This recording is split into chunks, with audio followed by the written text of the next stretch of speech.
Nah, saya perkenalin dulu, itu istri saya, itu namanya Caroline, dipanggilnya Jolin. Anak saya Joseph, dipanggilnya Jojo. Nah, ini trip yang sangat mengesankan buat saya, saudara. Karena ini adalah trip pertama saya meninggalkan anak saya, sama istri saya. Jadi ini saya udah menikah 12 tahun. Anak saya umurnya 9 gitu ya. Itu kita baru foto kemarin hari Senin itu di WA itu public holiday. Kita foto di jembatan baru di Perth namanya Burlo Bridge. Kalau ya itu mirip-mirip Darling Harbour Bridge lah. Nah, jauh banget. Lebih kecil jauh. Kalau saudara ada yang ke Perth, hubungi saya, ntar saya bawa gitu ya ke jembatan kecil gitu. Tapi gini saudara, anak saya Jojo nanya gitu, "Daddy, why you need to go?" Aku bilang, "Because Om Dan asked me to go," gitu segala ya. Nah, tapi dia kan manggil Om Dan. "Why Om Dan cannot send the others? Why he didn't send Koko Hiskia?" Ada full timer kita lain namanya Hiskia gitu. "Why Om Dan cannot send?" Nah, ini susah jelasinnya, saudara. Karena dia masih belum nangkep gitu ya tentang artinya pelayanan. Dia masih belum nangkep artinya pengorbanan. Ada teman saya yang lain, ini semalam sebelum saya berangkat. Ini padahal teman kita nih, jemaat kita juga yang lumayan aktif, tapi dia bingung gitu. "Cip, lu ngapain sih ke Sydney?" Dia bilang gitu, dia nanya gini, "Emang lu dibayar, Cip?" "Enggak juga. Emang lu kan," jadi ceritanya saudara, saya dan Pak Bernard itu ikut ini ya, sidang majelis daerah GBI gitu. Nah, jadi kalau yang nggak tahu, Pak Bernard udah official ditabiskan menjadi PDP GBI. Beri tepuk tangan dulu dong. Terima kasih loh buat Cisandra sudah merelakan Pak Bernard berhari-hari terus ini hilang terus ini saudara. Pak Bernard ini antar jemput saya terus nih, setiap hari ke City. Atau terima kasih loh. Saya tahu rumahnya jauh, pengorbanannya luar biasa loh.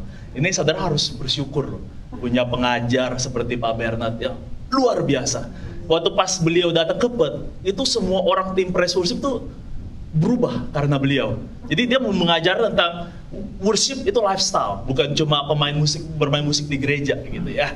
Nah, jadi dia sudah sampai berkat. Nah, jadi gini, saya ditanya sama teman saya ini, kan dia tahu saya join GBI dan sebagainya gitu ya, jadi PDP. Emang lu dibayar PDP? Emang lu dibayar ya sama GBI buat join? Jangan dibayar saudara, kita yang harus bayar Pak Bernard ya, buat mereka ya.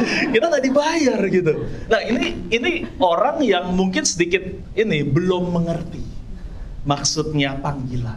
Nah, ini kemarin saya mau ke Hendri sedikit cerita dikit ya. Ada perbedaan antara pekerjaan, sesuatu yang kita dibayar, dan panggilan, sesuatu yang kita lakukan karena Tuhan yang manggil kita. Dan saya berdoa supaya jemaat AFC Sydney bisa mengerti panggilan hidup kita masing-masing.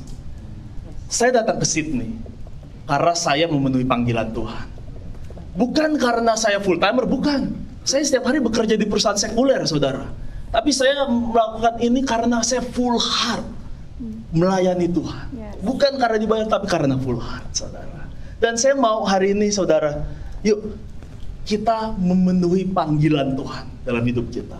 Mungkin saudara bukan terpanggil full time pastor, saudara mungkin nggak terpanggil menjadi gembala, tapi saudara terpanggil mungkin di marketplace. Saudara terpanggil menjadi ibu, saudara terpanggil menjadi ayah, suami, istri, apapun panggilan saudara.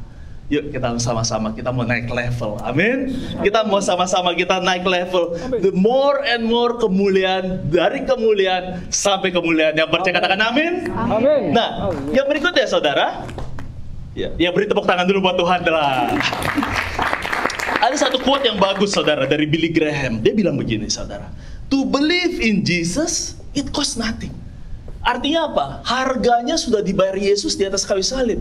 Buat kita percaya, kita cuma tinggal percaya, mengaku Yesus dalam hati kita, kita diselamatkan. Kita dibaptis air, kita diselamatkan. Nah, tapi kita jangan stop level iman kita ke level believer. Kita harus sampai next level, next step, level up. Yaitu kita harus menjadi follower. Follower artinya pengikut. Atau kalau bahasa Inggrisnya disciple. Kita mulai dengan mengikuti Yesus. Bagaimana mengikuti Yesus? cost something. Ada harga yang harus dibayar. Kalau saudara mungkin baru cuma jemaat, mungkin saudara bisa datang kapan aja. Tapi kalau saudara sudah mau melayani di tim praise worship, saudara harus ada harga, harus dibayar, saudara. Saya melihat pagi-pagi teman-teman ada udah set up alat musik, saudara harus ada set up sound system. Itu adalah pengorbanan yang dimana teman-teman sudah lakukan. Kita beri tepuk tangan dong untuk teman-teman yang sudah membayar harganya setiap minggu, saudara. But to serve Jesus cost everything. Ini level yang terbaik, saudara. Ini level Rasul Paulus, saudara. Nah, kalau kau mau jadi Paulus, ini nih. Paulus bilang, bukan hidupku, bukan milikku lagi. Tapi Kristus hidup dalam aku.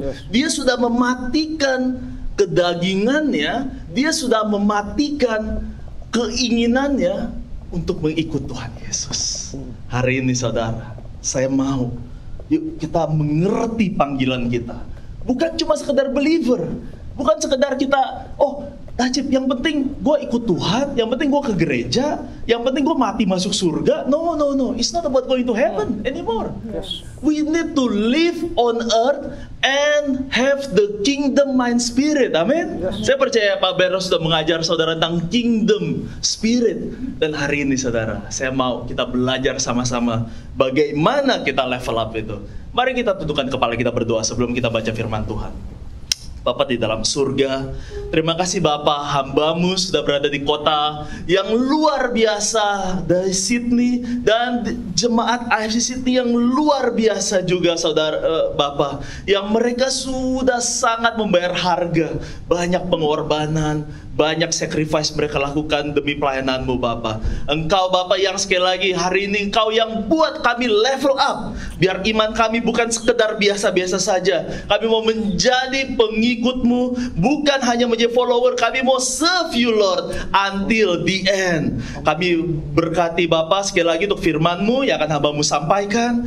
Biarlah, Bapa, kami mempunyai telinga seorang murid dan hati seperti Maria yang bisa berkata, jadilah padaku menurut perkataan-Mu. Di dalam satu nama Tuhan Yesus Kristus, mari kita semua yang percaya katakan amin. Bilang kiri kanannya dulu dong, kamu siap nggak dengan firman Tuhan? Oke, hari ini kita buka sama-sama dari Injil Matius pasal 14. Nah, Injil Matius pasal 14 ayat 22. Oke, saya baca ya. Sesudah itu, nah, sesudah apa nih? Nah, makanya saudara harus buka Alkitab saudara supaya tahu gitu ya, apa yang terjadi. Ingat, kalau saudara baca Alkitab harus tahu konteksnya, tapi saya jelasin deh ya. Sesudah mujizat. Jadi sebelum kejadian ini, sebelum ayat 22, saudara baca dulu di ayat 21 ya. Itu bagaimana Tuhan Yesus membuat mujizat mengubah 5 roti dan 2 ikan. Saudara tahu ya ceritanya, untuk memberi makan berapa orang? 5.000 orang. Oke, jadi saudara udah tahu ya ceritanya. Nah, sesudah mujizat itu, Yesus mendesak murid-muridnya naik ke perahu dan mendahuluinya ke seberang. Nah, sementara itu, ini menarik saudara. Ia menyuruh orang banyak pulang. Nah, ini menarik. Kalau saya jadi Tuhan Yesus, saya bukan Yesus, sama sekali bukan. Tapi kalau saya di sana, bentar, ini udah ada 5.000 laki-laki. Itu kalau ditambah istri dan anaknya, mungkin crowd-nya Jesus itu maybe 10,000 plus. Mungkin 12.000, 13.000, itu banyak sekali. Ini kalau saya jadi Yesus, kenapa nggak kita ngumpul terus KKR aja buat sekalian 1 bulan. Kita buat mega church, kita buat smoke machine yang keren. Kalau gereja sekarang kan gitu. Kita buat yang keren-keren, tapi enggak, saudara. Yesus menyuruh orang banyak pulang. Karena Yesus tahu tujuan hidupnya ke dunia bukan untuk mencari crowd, saudara. Tapi tujuan hidupnya di dunia, dia mencari disciple. Dia mau mencari murid. Sekarang banyak hamba Tuhan mau mencari spotlight, tetapi Yesus mencari servant. Mari kita belajar ya, Pak Bernard ya. Banyak orang maunya mencari apa yang kita dapat dari Tuhan. Tapi hari ini kita belajar yuk, bagaimana Tuhan Yesus, dia menyuruh orang banyak pulang. Setelah orang banyak itu pulang, Yesus naik ke atas bukit untuk apa saudara? Berdoa. Menjelang malam, ia sendirian. Ingat saudara, ada waktunya kita ramai, kita di gereja hari Minggu, kita having fun. Tapi ada waktunya kita harus berdiam diri, berdoa seperti Tuhan Yesus. Nah, jadi murid-muridnya ditinggal Yesus. Di ayat yang ke-24, waktu mereka naik kapal, ternyata saudara, perahu murid-muridnya sudah beberapa mil jauhnya dari pantai. Diombang-ambingkan gelombang karena angin sakal. By the way, ini dari gambarnya tuh palsu saudara ya. Ini dari ChatGPT, jadi nggak AI, nggak bener ini. Tapi firmannya bener. Nah, jadi jangan perhatiin gambarnya. Nah, saya mau tanya saudara, murid-murid Yesus kebanyakan apa? Nelayan.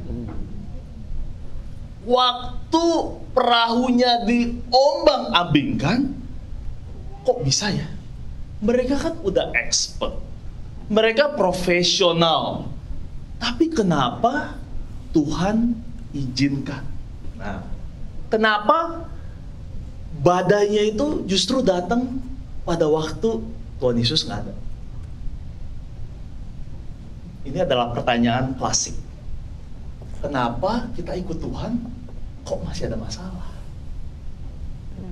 Sudah Yesus tadi kesaksiannya, banyak masalah. Keluarga kita nggak kenal Tuhan, anak kita sakit, keluarga pekerjaan kita kehilangan. Katanya ikut Tuhan enak. Ada tuh orang yang bilang, muda foya-foya, tua kaya raya, mati tahu apa? Masuk surga. Nah, itu nggak bener itu saudara. Enak bener ya. Mudanya udah foya-foya, tua kaya raya. Itu nggak bener itu nggak alkitabiah saudara. Tapi Yesus bilang, waktu kita ikut Dia, kita panggul salib. Kita ada harga harus dibayar. Ada masalah yang kita harus hadapi di dunia ini. Yesus pernah bilang, Dia pernah berjanji loh, bahwa in this world, di dalam dunia, kamu mengalami penganiayaan, kamu mengalami masalah. Nggak ada yang bilang amin, saudara. Nggak ada yang mau amin kalau dibilang gitu. Tapi kalau hamba Tuhan bilang, ya kamu akan bahagia, kamu akan diberkati, kamu prosperity gospel, wah semua orang bilang amin semua. Tapi ikut Tuhan, sama seperti murid-murid Yesus, pasti ada masalah, menghadapi badai kehidupan. Nah, di ayat 25 saudara, jam 3 malam, datanglah Yesus kepada mereka. Ingat, Yesus yang inisiatif duluan.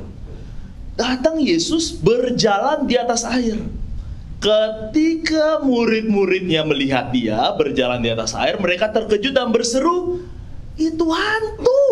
Mereka nggak kenal, berteriak-teriak karena takut. Saya mau tanya saudara, ini murid-muridnya udah kenal Yesus belum? Kenal.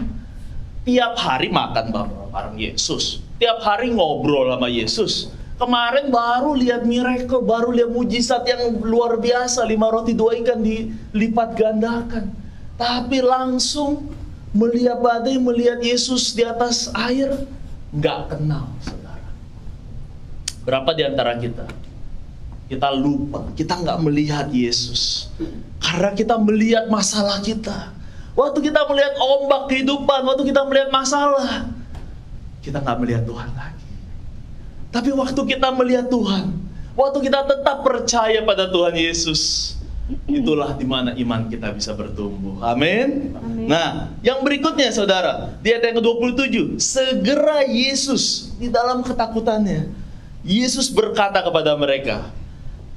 Kita ngomong sama-sama ya, ini kata-kata bagus nih. Berkata kepada mereka, 1, 2, 3, tenanglah, inilah aku, jangan takut. Nah, saudara, saya percaya ini adalah kata-kata Tuhan Yesus untuk beberapa dari antara saudara.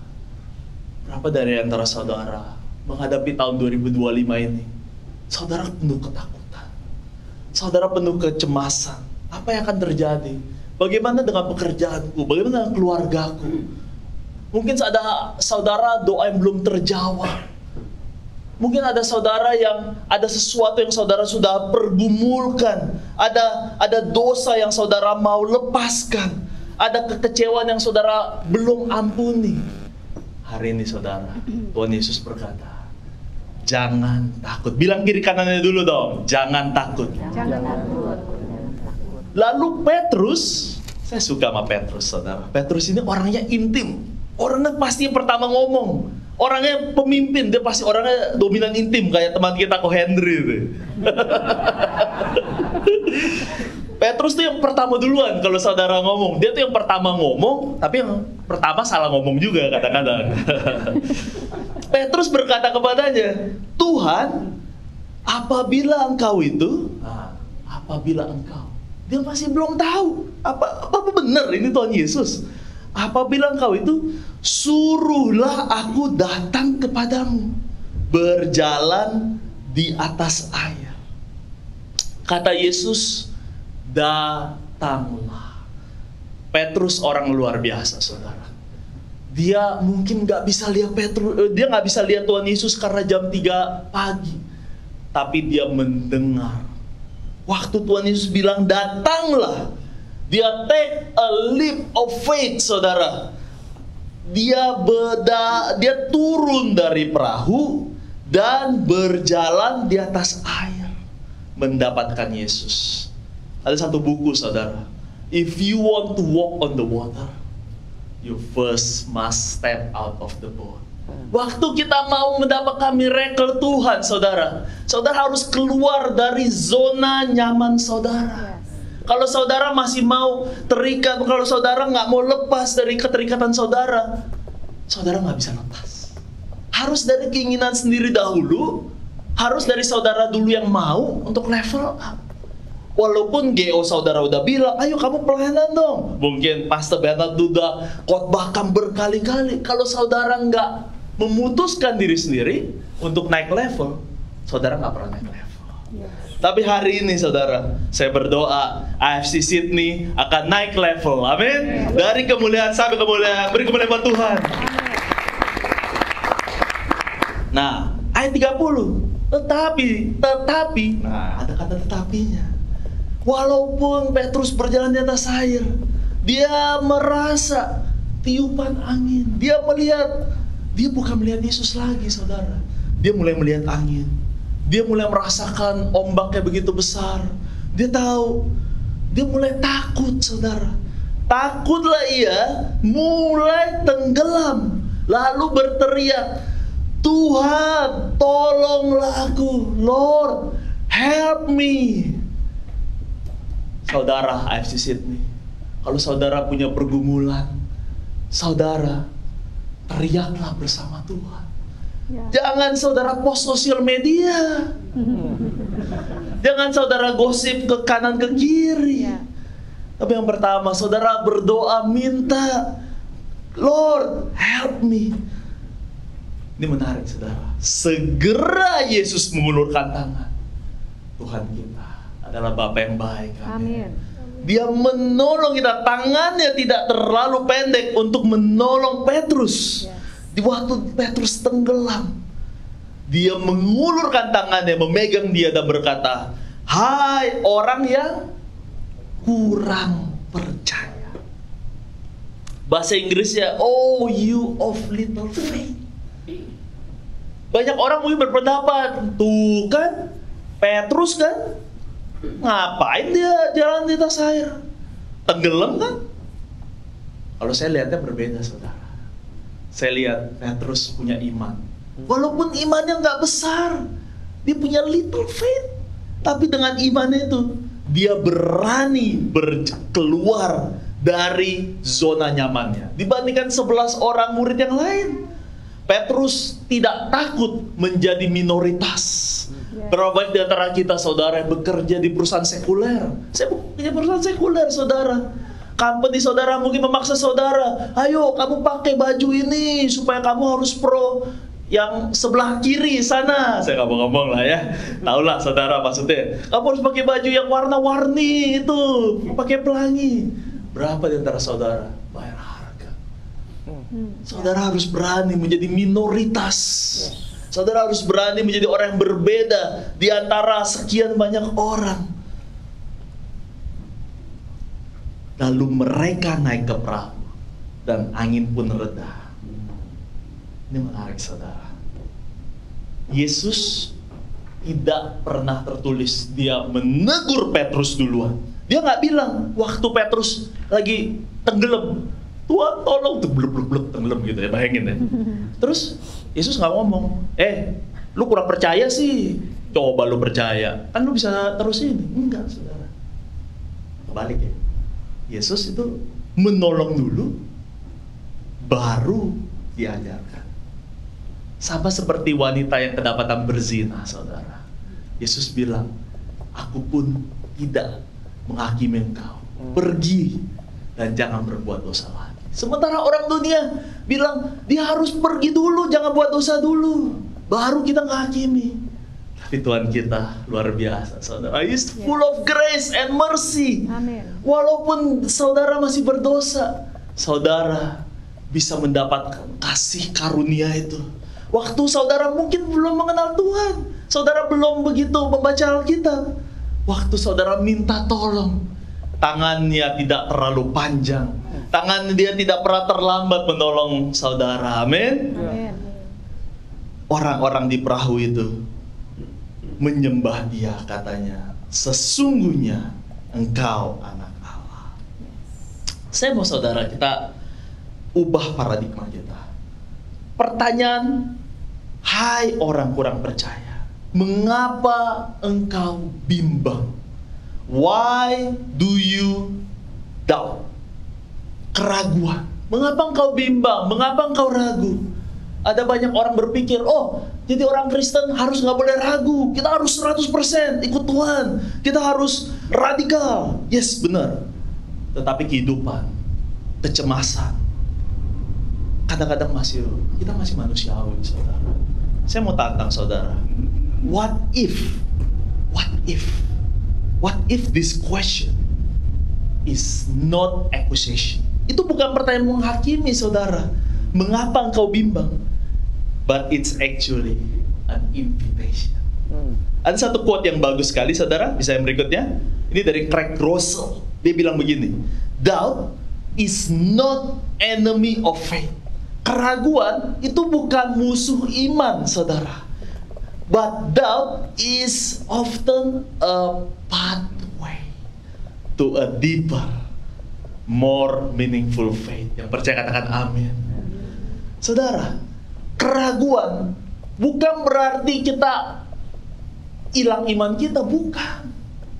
Tetapi waktu kita ragu, itu bisa menjadi jembatan, bisa menjadi jalan untuk kita lebih percaya Tuhan. Amin. Saya mau cerita kesaksian sedikit, saudara. Tahun lalu sekitar bulan September, Oktober, istri saya, Jolin, kena kecelakaan. Kecelakaannya waktu dia main sport, saudara. Nah, jadi ini perhatiin. Kalau saudara udah lama nggak main, istri saya suka badminton. Dulu tuh suka turnamen dia tuh orang sporty banget gitu ya. Kalau saya nggak suka sporty, saya suka makan, saudara. Nah, kalau istri saya itu udah lama nggak main badminton, udah bertahun-tahun lah ya. Jadi waktu dia main badminton, dia semangat banget mainnya, semangat 45 gitu ya. Langsung nggak pakai pemanasan, hajar langsung dari 0 ke 100 km gitu. Peng, smash gitu. Tiba-tiba Achilles tuh tumit, copot, saudara. Achilles rupture kalau bahasa saintifiknya. Jadi istri saya otomatis nggak bisa jalan. Dia harus pakai crutch. Nah, Pak Bernard tahu nih. Pak Bernard pas datang ke pet terakhir, dia mendoakan istri saya. Kita ke dokter, cek di X-ray, MRI dan sebagainya. Ternyata benar, ini putus. Jadi dua choice. Harus yang pertama operasi, yang kedua nggak operasi. Nah, dijelaskan kalau operasi konsekuensinya begini, kamu harus ini, recovery-nya begini. Kalau nggak operasi begini, recovery begini. Tapi kalau nggak operasi, bisa-bisa kata dokter, sekali lagi ya, dokter bukan tuh, kata dokter bisa kambuh lagi gitu, bisa putus lagi gitu. kita doa, rada sedih, nah ini pertanyaan, kenapa Tuhan gak mencegah? Sering gak sih kita bertanya begitu? Pas kita mengalami kecelakaan, waktu kita kehilangan pekerjaan, waktu kita mengalami sakit penyakit, waktu anak kita lagi sakit, kita sering gak sih bertanya, where is God? Itu pertanyaan kita berdua. Tapi kita walaupun kita sedikit ragu, saudara, tapi kita percaya bahwa Tuhan bisa menyembuhkan tanpa operasi. Kita doa, kita katakan firman, kita percaya, dan kita bukan cuma iman aja, saudara, tapi kita ke fisioterapi juga. Jadi memang harus ada visionya gitu ya. Jadi ada latihan. Kemarin sebelum Natal, saudara, beritahu good newsnya, kita kembali ke surgeon yang sama, dan dia bilang kakinya gak perlu operasi lagi, 100% sembuh. Kemuliaan buat Tuhan. Tapi saya mau bilang gini, saudara, kejadian-kejadian seperti ini itu menguji iman kita. Waktu kita mengalami kecelakaan, waktu kita mengalami kesakitan, waktu kita dikhianati, waktu kita dikecewakan oleh orang beriman, masih bisa nggak kita terus percaya Tuhan? Nah, saya mau jelaskan sedikit tentang bagaimana cara kita level up, saudara. Bagaimana cara kita bukan cuma stay in one level. Ada 5P, saudara. Ini sebenarnya pengajaran yang cukup terkenal. Mungkin kalau saudara pernah dengar, kita bisa belajar sama-sama lagi ya. Jadi 5P yang pertama tuh private discipline. Katakan sama saya yuk, private discipline. Private discipline. Yang kedua, practical teaching. Katakan sama-sama ya, 1, 2, 3. Practical teaching. Practical teaching. Yang ketiga, providential relationship. Providential relationship. Yang keempat, personal ministry. Personal ministry. Yang kelima, pivotal event. Pivotal event. Nah, 5 ini membangun iman kita, saudara. Kita satu-satu ya, langsung aja. Yang pertama, private discipline. Disiplin pribadi ditentukan dengan bagaimana kita membaca firman. Nah, ini firman yang kita pasti udah pernah dengar dan ini sudah dipraktekkan oleh AFC Sydney. Tapi nggak ada salahnya, yuk kita baca sama-sama Roma 10 ayat 17. 1, 2, 3. Jadi iman timbul dari apa yang didengar, dan apa yang didengar itu berasal dari pemberitaan tentang Kristus. Faith come from hearing. Kok familiar ya? Oh, itu grup kalian itu, saudara. Tahu nggak sih, saudara? Kita yang orang kita belajar loh dari sini. Kita buat grup yang mirip-mirip seperti kalian setiap hari. Jadi setiap hari kita baca perjanjian lama, perjanjian baru, mirip lah sama dengan kalian. Tapi kalau kita 2 pasal gitu ya. Dan konten yang ngajarin kita sama-sama. Jadinya kita belajar, saudara. Jadi buat saudara yang belum ikut Faith Comes from Hearing, jangan lupa join WhatsApp group ya. Nah, tapi gini saudara, beberapa dari kita mungkin mikir, Dacip, gue sibuk, gue punya anak, gue kerja, gue gak ada waktu lah buat baca Alkitab. Udah lah, yang penting kan hari Minggu, at least gue masih dengerin khotbah, gue bisa dengerin YouTube mungkin kadang-kadang. Gak ada waktu buat membaca, merenungkan. Ingat saudara, firman Tuhan itu seperti charging. Ada nggak sih saudara yang HP-nya di chargingnya seminggu sekali? Ada nggak? Dulu saya punya saudara Nokia zaman dulu yang kayak batu bata itu tuh yang bisa gebukin orang. Itu bisa tahan seminggu itu saudara, Nokia zaman dulu. Tapi kalau HP sekarang setiap hari kita harus charging. Atau ada nggak sih saudara yang makannya seminggu sekali? Kita harus makan setiap hari. Demikian juga dengan makanan rohani, saudara. Ingat, iman timbul dari apa yang kita dengar. Faith comes from hearing. The question is, what do we hear every day? Apa kita dengerin drama Korea, kita dengerin Netflix, kita dengerin politik, dengerin news, atau kita dengerin firman Tuhan? Bilang kiri kanan dulu dong. Jangan lupa join Faith Comes from Hearing group. Gitu.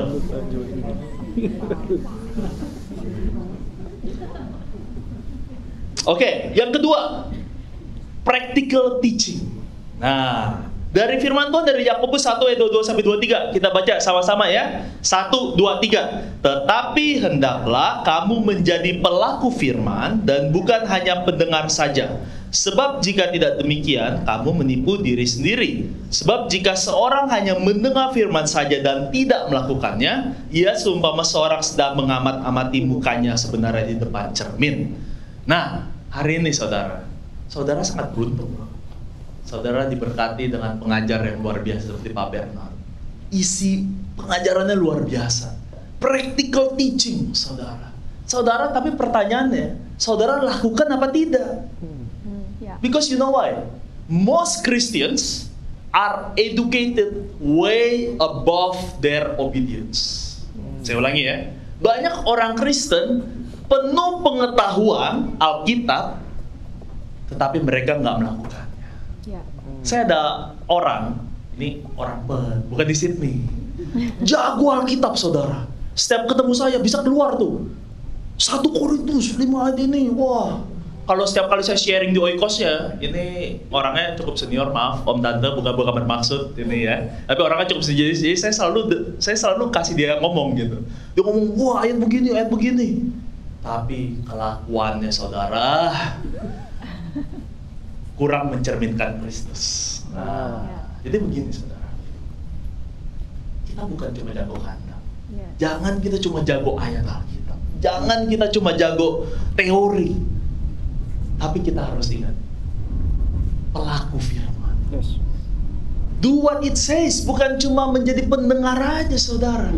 Saudara setiap minggu udah didengarkan, dikasih pengajaran luar biasa, School of Ministry, nanti ada seminar lagi.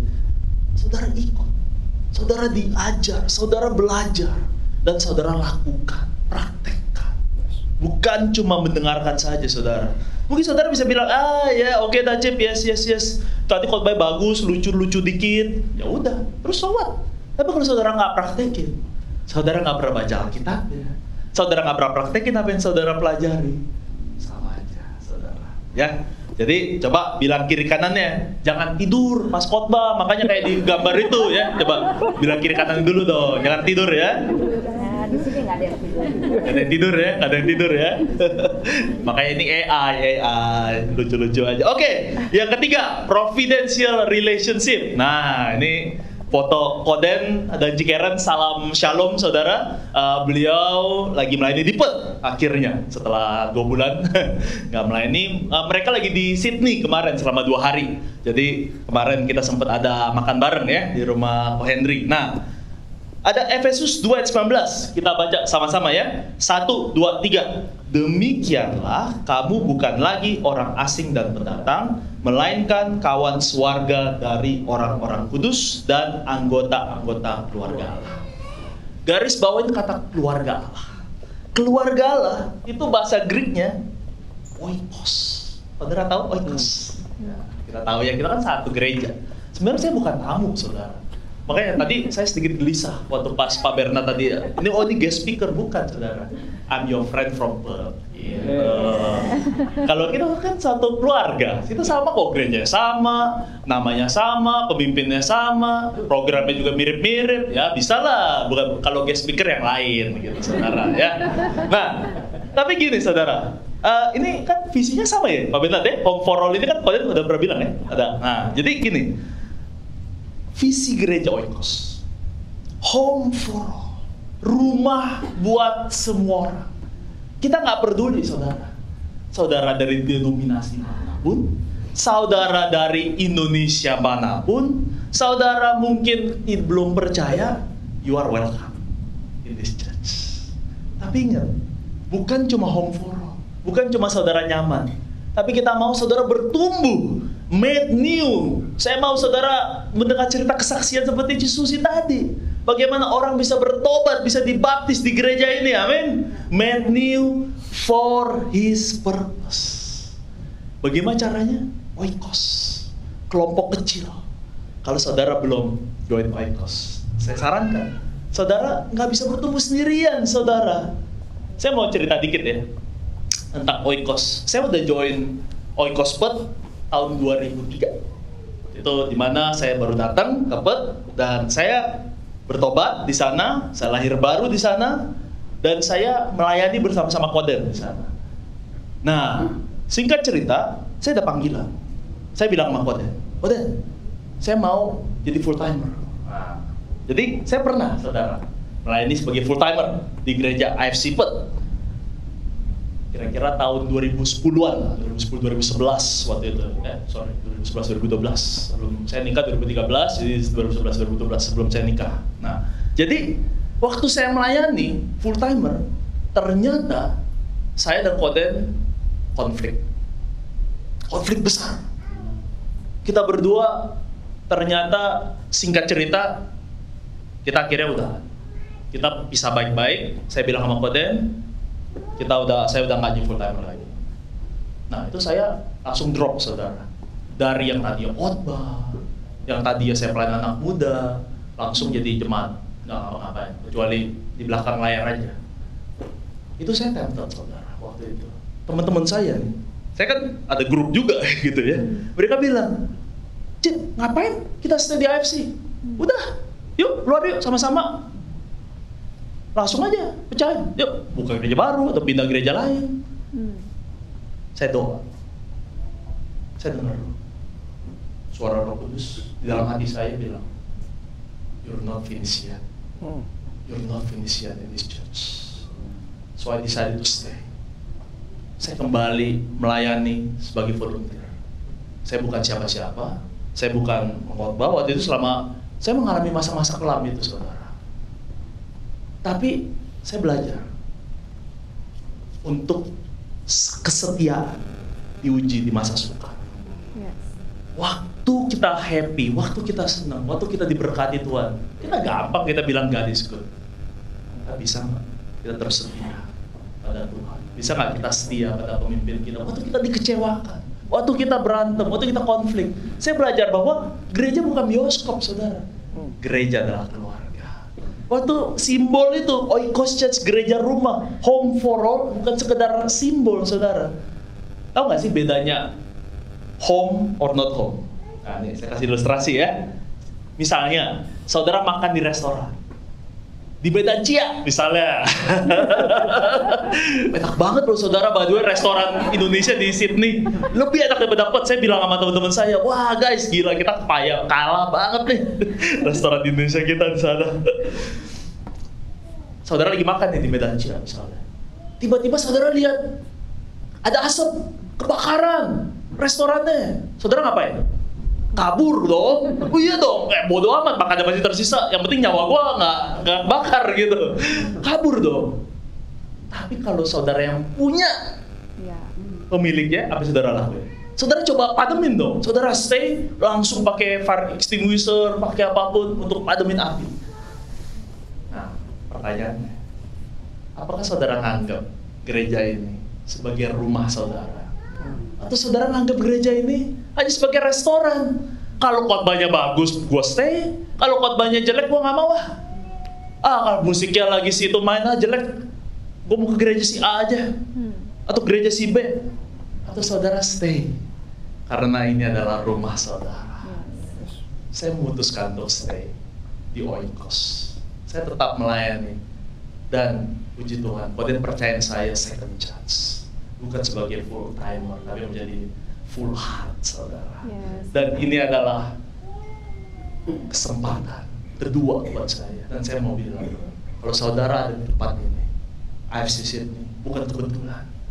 Saya nggak tahu background saudara, saya nggak tahu berapa lama saudara di Sydney, but I want to tell you, this is your church home. Amin. Bilang kiri kanannya dulu dong, home for all.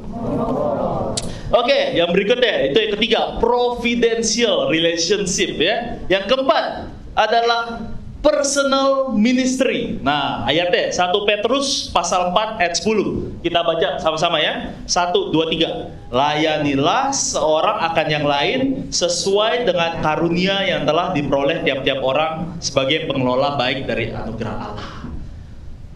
Saudara, waktu saya pertama kali melayani, saya nggak bisa keluar, saya nggak bisa ngapa-ngapain. Tetapi saya rindu untuk melayani.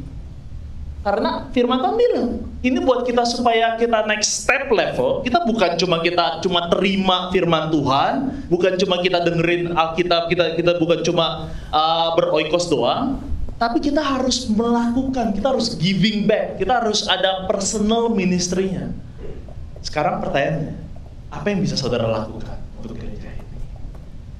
Waktu saya join AFC, saya nggak bisa main musik, saya bukan orang musik, saudara.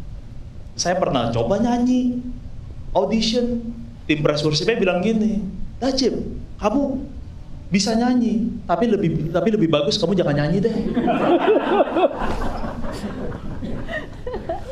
Apa enggak? Down, saudara. Tapi saya melakukan hal apapun yang saya bisa. Lakukan dari apa yang kita punya. Saya dengar satu khotbah, dia bilang gini, Keluaran 4 ayat 2 itu, Tuhan berfirman pada Musa, apa yang di tanganmu itu? Tongkat. Melalui tongkat itu Musa membelah air. Sekarang pertanyaannya, apa yang ada di tanganmu? Waktu saya mendengar preacher ini ngomong seperti itu, apa yang di tanganmu? Saya masih ingat, saudara. Di tangan saya itu mobil.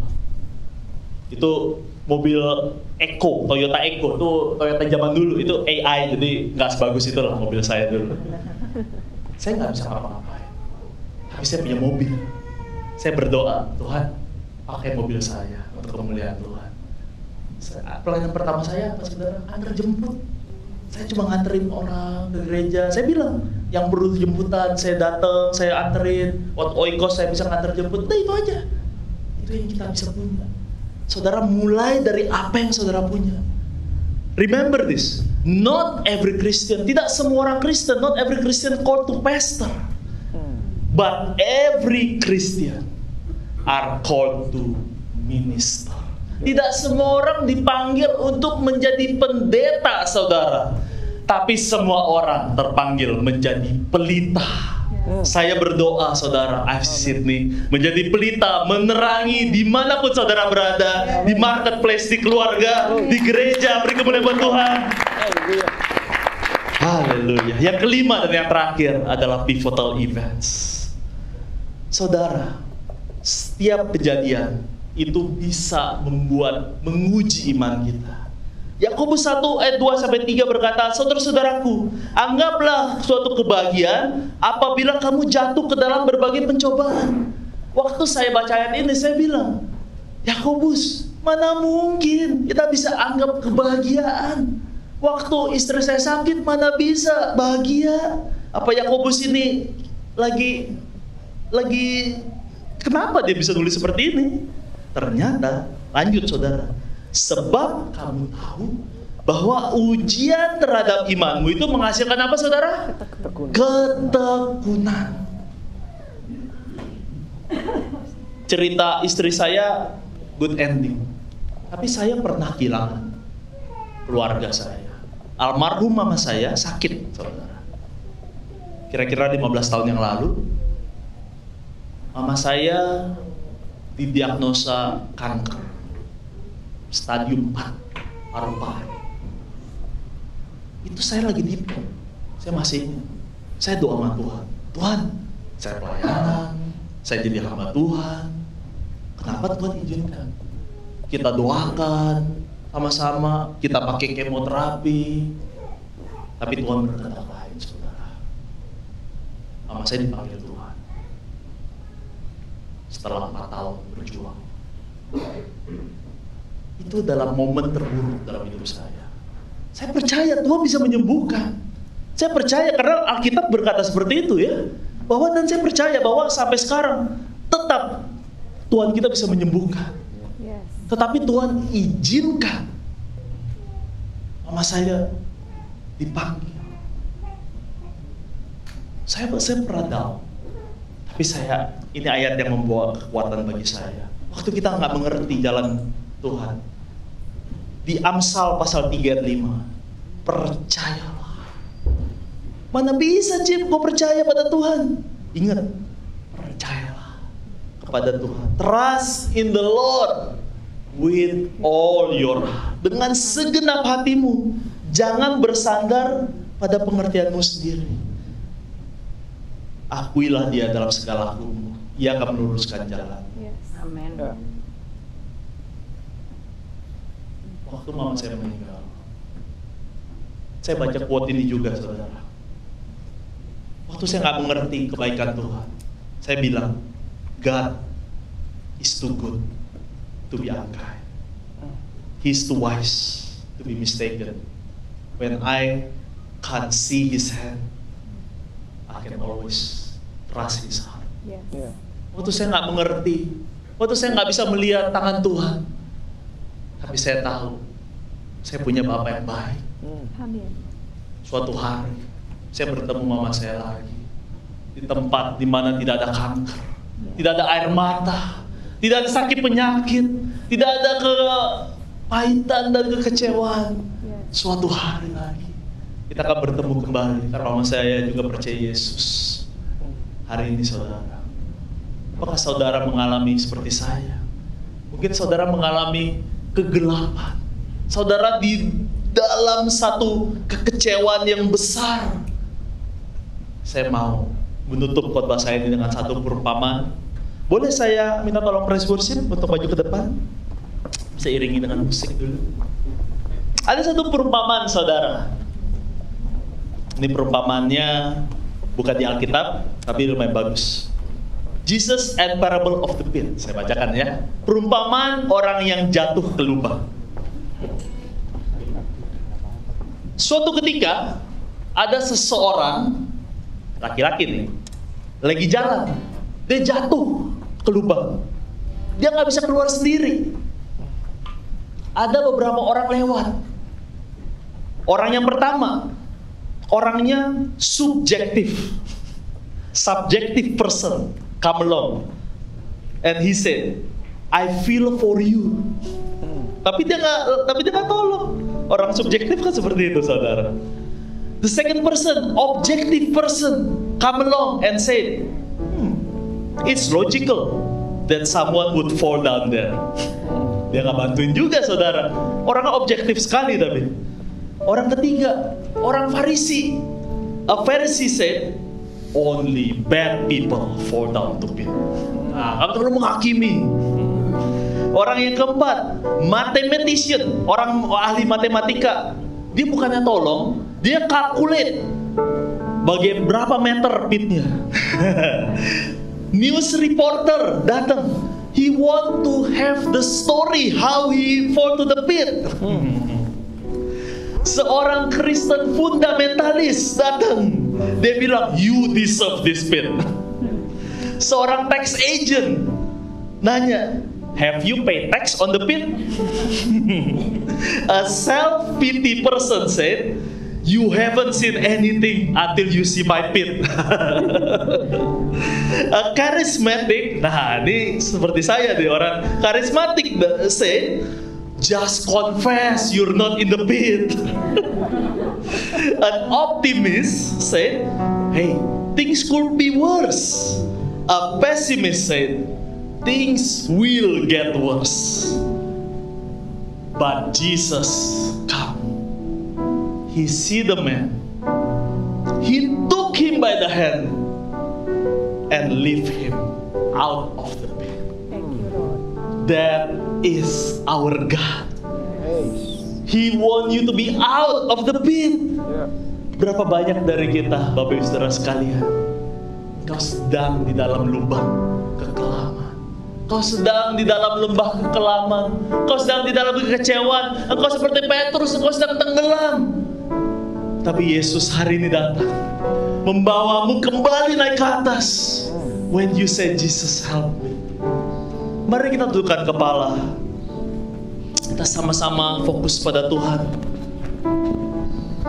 Waktu kita menyembah Tuhan, saudara, jangan fokus pada masalahmu.